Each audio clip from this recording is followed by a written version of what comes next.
Good morning. It's Andrew Penzi, Vital Point. It is Tuesday morning. Opening day was Sunday, and we tried to hunt this particular area then, but we were here at 3:20 in the morning, but this parking space that you need for this area was filled. So we had to bump to another area, which didn't work out too well. But I am back, and I am ready to make something happen today. Looks like a nice clear morning. Wind, not ideal, but I'm going to try it anyway. Got a tree just waiting for me up there and a couple nice big bucks walking this property that I'm looking forward to putting my sights on. So hopefully we can make something happen.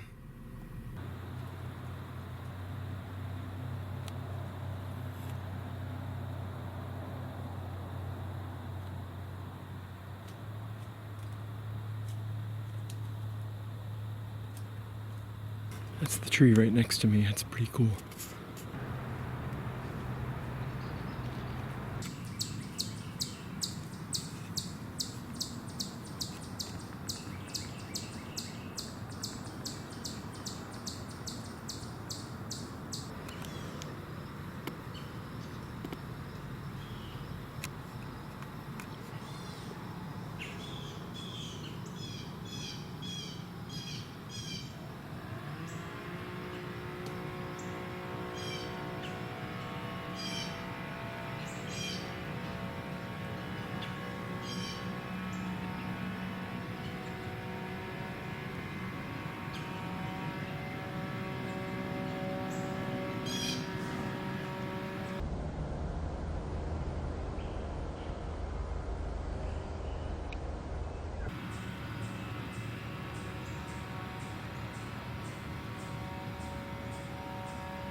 I just took a shot at a monster. He was 25 yards bedded down, and I took a shot at him bedded, but it was a tough shot. I think I shot just under him.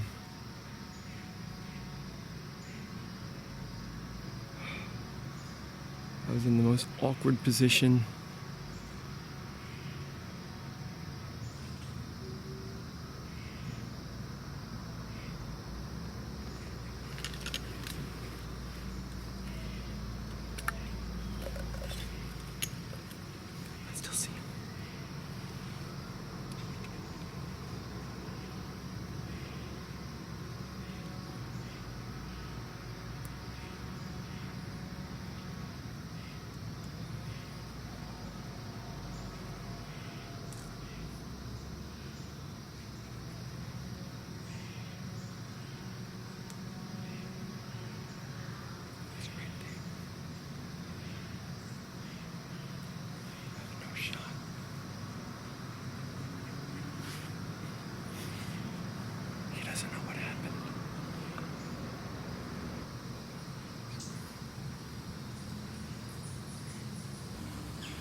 Doesn't smell me.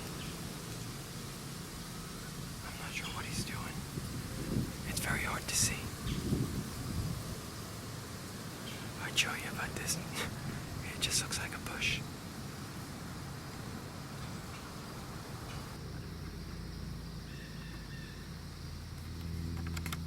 I got him.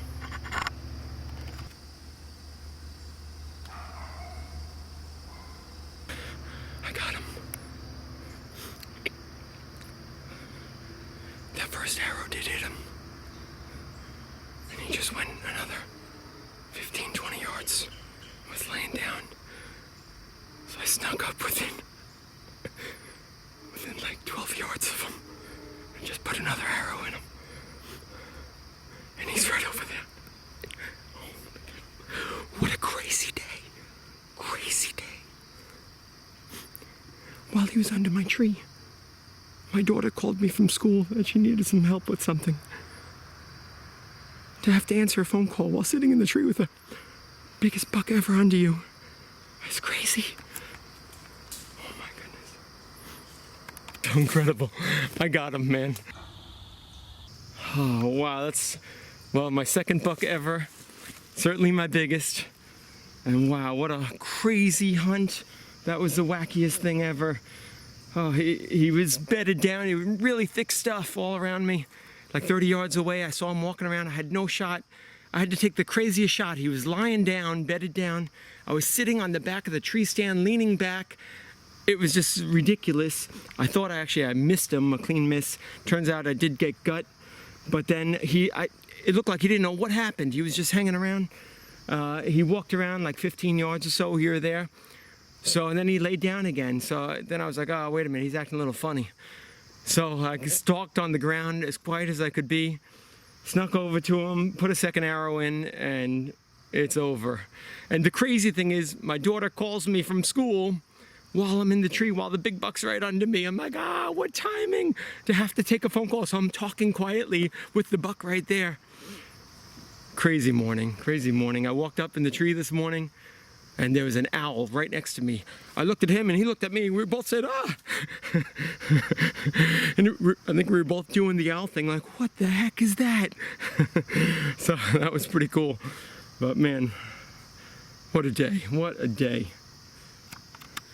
So it was the craziest thing this morning that there was a guy blowing a leaf blower a ways behind me, and the buck was actually walking right towards the leaf blower. So, and he bedded somewhere between me and the leaf blower. So apparently, good to know, leaf blowers, they don't seem to mind that. Maybe I'll just carry one on my back, next time I come walking in the woods, and they'll all come running towards me. That would be great. But then it was a crazy thing because my daughter, the plan was she was supposed to let herself out of the house this morning and jump on the bus. But of course, she overslept. So I get the call that she's still at home when this buck is right under me, and my phone's ringing, and I see it's her, so I have to answer. It's my daughter. But I'm trying to be real quiet. I'm like, what is it? What is it? And she's like, I missed the bus. I'm like, oh no. Like, what timing? I'm like, school's gonna have to wait, man. We got a giant buck under here we gotta take care of. So just it was like one funny fiasco after another. So I gotta run home still and get her. She's like missing the whole day. But I gotta quickly process this guy and hit the road. No time to enjoy anything. Goodness. Good times though, man. Good times. Wow. This is the 8th season in the making, and it's third day of season now, October 3rd. My earliest harvest, my biggest buck, second only buck. I don't even know how many points he is. 1, 2, 3, 4, 5, 6, 7, 8, 9, 10. He's 10. How about that? Nice. 10 points, man. Yeah! All right, I got my 10-pointer hanging here. It's a big deer. I can't believe all this fancy camera equipment, and I couldn't get the shot on camera. But, I'm really blessed to have harvested this guy. It was a difficult shot. At first I thought it was a clean miss. Ended up, having to do a second shot. I'm lucky I was able to get a second shot. That really worked out great. And there's gonna be a lot of meat for my family. So, real happy about that. Trying to decide what to do next. I'm not sure if I should do a mount or Euro mount or what, but maybe that'll be another episode. So, hope you all have a great season. All right, it was a crazy morning this morning, so I have to just recap what happened because it was just too much to remember it all when I was out there. So, I'm sitting in the stand, and this guy runs by about 30 yards away, real quick across one of my shooting lanes, and I could just catch a glimpse of him, but I was like, whoa, that looks like a pretty big deer. I could see some antlers, and I just got a glimpse. But so he was looking pretty good though. So, and the way I was sitting, I'm sitting in the corner of this property, so there's a road on one side and houses on the other. and he kind of walked past me, and I'm maybe like 80 yards from each of those items. So, and he's in between me and them. So I know if he's going to this corner, unless he crosses that road, he's still over there somewhere, and I'm gonna see him when he like circles around and comes back around again. So I'm like, all right, let me sit tight. So sure enough, a little while later, I hear him coming, and I look, and I could just barely see him through the vegetation, and he beds down 25 yards from me, but really thick, a lot of bushes, I couldn't see anything. So I'm like, oh man, I'll just wait him out. And I was just talking to a friend of mine on the phone, I'm texting him, I'm like, all right, no problem, he's bedded down in front of me, kind of facing my direction, so I think when he gets up, he's gonna walk to me. This is fine, I have all morning, and I'll just wait him out. And the plan this morning was that my daughter was gonna put herself on the bus to enable me to go hunting. So I'm waiting him out, and what happens, my phone's ringing, and it's my daughter, so I gotta answer it because it's my daughter, but I'm in the tree stand and I have a deer 25 yards away. So I'm trying to be really quiet, and I'm like, what is it, what do you need? Turns out my daughter missed the bus. Ah, the worst. So now she's got no way to get to school. So I'm like, all right, you gotta give me like an hour, and I'll come home and I'll get you. But meanwhile, I could not just leave this with this guy sitting there. So instead of waiting for him to wake up, I'm like, I gotta wake this guy up. So I start grunting, and like, I start like soft, and then you start to get louder, and then I start in like an orchestra. I'm like, "Mark, mark, mark." And then I'm like, all right, that's not working. I got no response. So I'm like, all right, let's try the bleep can, I just want him to pop up and maybe give me a quick shot. So I hit the bleep can a couple times. Sure enough, all of a sudden that got his interest, and he looks around, and now he's like focused in my direction. He like locked me in. So so he stands up. I'm like, all right, something's going on here. And he's staring me down for a while, and then he just like takes 2 steps or so, lies back down. I'm like, ah. So, but when he lied back down, I had a little bit better of a view of him. Still obscured a bit, but I could see his front legs, I could see his hind legs, so I pretty much could see this portion of him. Couldn't really see his head, but there was like some leaves over here, like just like a little bit of leaf, but I could kind of see what was what. And he's lying down, so I'm like, all right, if I gotta try to shoot this deer because I gotta get home to pick up my daughter. So I had a crazy shot because in order to get around some branches, I was sitting. My tree stand is here, and there's the bar that goes around the front. I had to sit on the bar and lean back in order to try to shoot this thing. And the camera arm was like all the way over there, and it was blocked by a bunch of vegetation. So unfortunately, I couldn't get anything on video because I just was catching glimpses of him. But I leaned back, took the shot. He jumps up, and he runs like 10 yards or 15 yards, and I thought he like took off. I didn't see him. So I'm like, oh, I think that was a clean miss. And I'm like, I'm looking for the arrow, but I can't find my lighted knock. But I'm like, I think it was a clean miss. So a little bit after that, I hear some noise. I'm like, oh, he's still there. He's like, 10, 15 yards just behind where he was. So I'm watching him for a while, and he's hanging out for, I don't know, a half hour, I lost track of time, hanging out for a while. And then he goes and he lies down again. So I'm like, wow, this deer must be really tired. But then he starts acting funny. Instead of just lying down like they usually do, he was lying on his side and putting his head down. I'm like, oh, that's weird. So then I start thinking, did I hit this deer? Like maybe I actually hit the deer. I didn't think I hit him, but maybe I gave him a liver shot or something. So I'm watching this go on for a long time. Yeah, every once in a while he stands up, moves around, lies back down, and I don't have any. He's like only maybe 30 yards away from me now, but I don't have a shot to put a second arrow. So I'm like, all right, I gotta climb down and sneak over to him. So I climbed down as quietly as I could, but there was a leaf blower going on, which kind of maybe helped obscure some of the noise. There was a leaf blower, there's trains passing by, so maybe like that helped me out a little bit.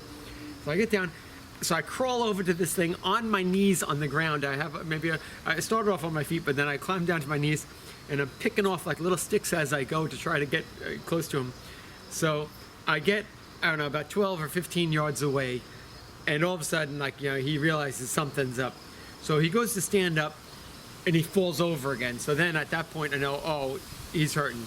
And I was able to get a quick shot at his brisket area, and it went right in through the brisket into the vital point. So took care of that. Unfortunately, the first shot was a gut shot, I don't know. I guess I was just off maybe in the excitement of everything and leaning. It was like a crazy lean. I thought I had a pretty clear shot at the vitals, but I was just off. But I'm really blessed to have had the second opportunity to sneak up and to get them. So just, I'm stoked. It was great. Exciting morning, crazy morning. And then meanwhile, I'm like, the whole time I'm thinking, I got to get my daughter. She keeps calling me up. I'm like, I know, you got to wait for me. You got to wait for me. So she ends up missing the whole day of school. What are you going to do? It's a 10-pointer. One day of school for a 10-pointer once in a while. You just got to do it. So, oh well, good stuff. Now a lot of work begins. I got to get moving on this guy. So have fun out there. Go get him. Tell him our channel name. Vital Point. What's that? Vital Point. Oh, Vital Point. Check it out.